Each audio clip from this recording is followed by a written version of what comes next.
এক চেয়ারম্যান রে এক বুড়া বেড়ি দাওয়াত কইরা নিচে এক উক্ত খাওয়াইবো মান্নত করছিল। আরে ধরো আগে শুনে,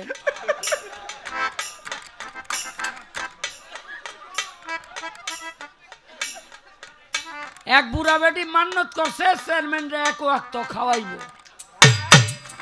তো চেয়ারম্যান সাহেব গেছে, বেটি যথাসাধ্য আদর যত্ন করছে। এখন এত আদর যত্ন যে করলো, এত গরিব মানুষ, তো চেয়ারম্যান সাহেবের একটা দায় দায়িত্ব আছে না, আসেনি? তখন চেয়ারম্যান সাহেব কইতেছে, মা গো তোমার তো তিন কুলে কেউ নাই, সরকার থেকে আমি তোমার একটা বয়স্ক ভাতার ব্যবস্থা করে দিব। বেডি কয়, বাবা এই বয়সে আমার এই জান চলে না, ভাতার দিয়ে করুন।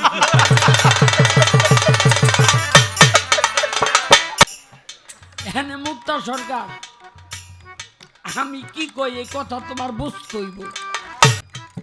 আমি আজ থেকে 40 বছর আগের কথা কই, এক বয়েতির লগে দুহারি করতাম, নারায়ণগঞ্জ থেকে লঞ্চে উঠছি সেঙ্গারচর জামু, এই জগদেশে মতলব।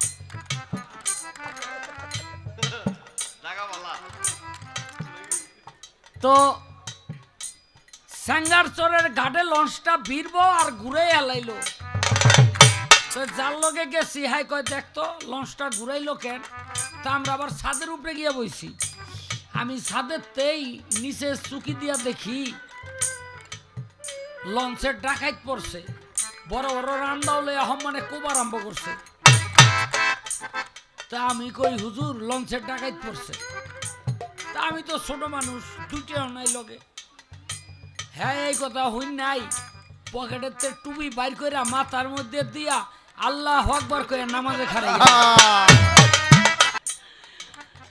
এক ডাকাইতে এক, এই যে আপনারা চিনি, পকেটে কি আছে দেন, 300 না 350 টাকা আতায় মাথায় লয়ে গেল। অনেক কয় নামাজ পড়বেন? কয় হ বাবা। কয়টা আপনি যেদিকে খারাইছেন এটা হলো পূব দিক। কয়টা বাবা পশ্চিম কোনটা? কয় এদিকে খারাইয়া নামাজ পড়েন। আমারে কয়, শাহ আলম রে নামাজে খারাইয়া টাকা কয়টা রাখতে পারলাম না।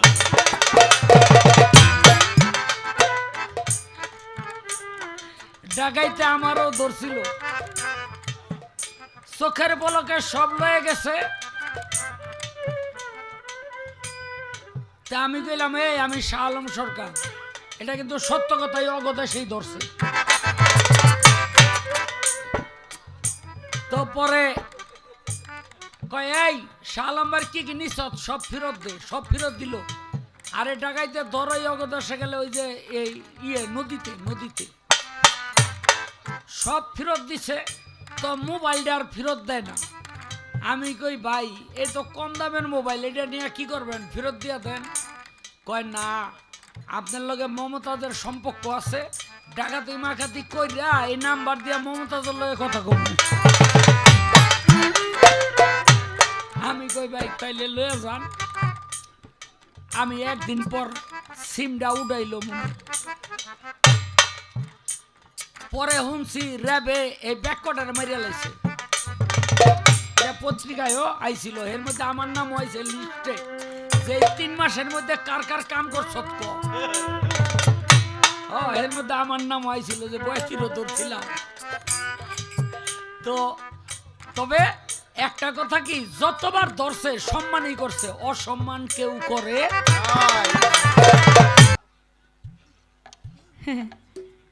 কয় খুব বাহাদুরি করে গেছে আর কি, ডাকাই দে বলে ওনারা কিছু কয় নাই।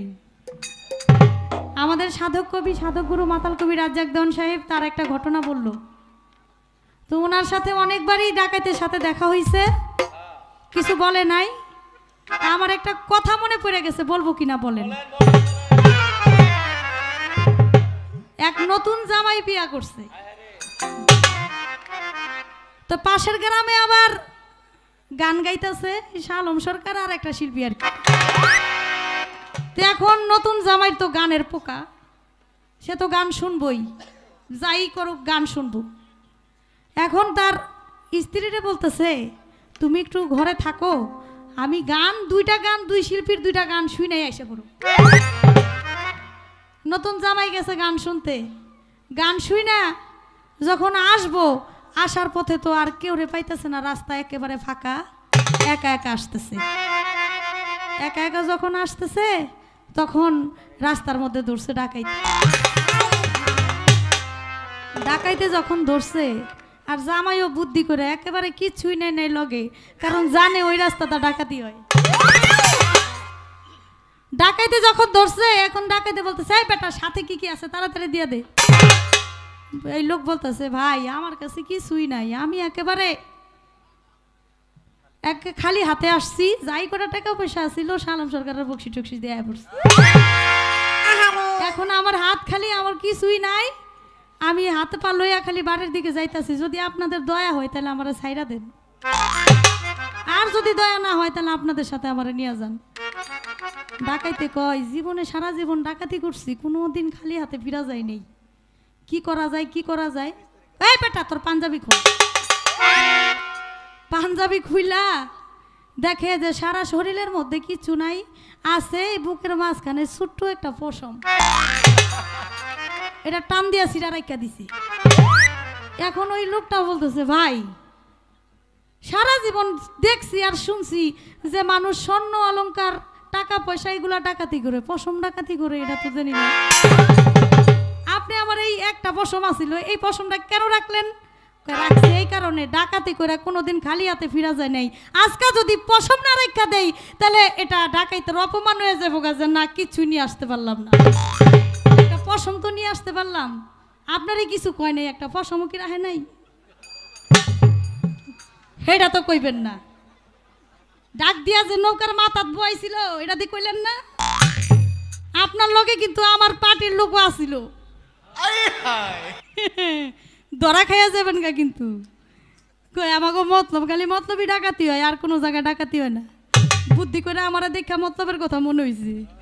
কিরে জামাল,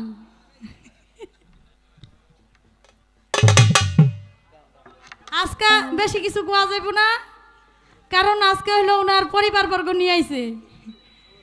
আমার ভাবি আসছে আমার গান শোনার জন্য, আমি যদি ওনারা বেশি কিছু কই তা ভাবি আবার রাগ হইতে পারে, তাই আজকে আমার ওনারা বেশি একটা কিছু বলবো না। তো যাক, ভাবি আমার পক্ষে আছে, আমার বিপক্ষে না। বইছে ওনার সাথে, কিন্তু পক্ষ আমার আছে। আমার নাতিনও আসছে, ফিরে আছে। ওনার এত শক্তি পাইতাছে কই, আর এত সাহস পাইতাছে কই, এটা আপনারা তো বুঝতেই পারছেন। নাতিনও আছে, আবার আমার ভাবিও আছে, এর জন্য এত সাহস পাইতাছে বলার জন্য। কিন্তু যতবার ডাকাইতে আমার সামনে পড়ছে ততবারই খুব সম্মান করছে, একবার অসম্মান করে নাই। হ্যাঁ, আগে দিছে। ওই যে আমার চেয়ে বেশি সম্মান করতো ওই যে আমাদের বাউল কবি মাতাল রাজ্জাক দেওয়ান,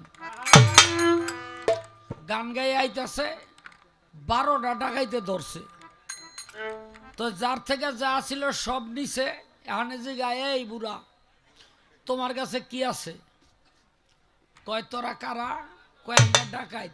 কয় আমি তো তগই খোঁজদাছি। কয় কেন?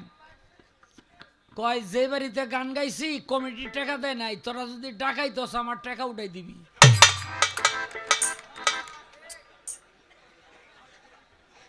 লয়ে গেছে এই বাড়িতে। কয় এই বাড়িওয়ালারা ওঠ, তোর বাপে গেল এইছি দেখ। তো দু একজন আবার চিনে না, দেখে যে পুরা গ্রুপ টাকা গন্যা দিয়া দিছে। তখন তো বায়নাপত্র কম, 3000 টাকা। তো বাড়ির নামায় ইয়া টাকা গাতের টাকা দিয়া কইতাছে তোরা কত নিবি আর আমারে কত দিবি দে। ডাকাইতেরা কয় দয়াল যেই খেলা আপনি দেখাইলে আমাকে টাকা লাগবো না, একটু দোয়া করে দেন। আমরা যারা বাউল গান গাই, হ হর হামেশাই হ্যাগো লগে দেখা হয়ে যায়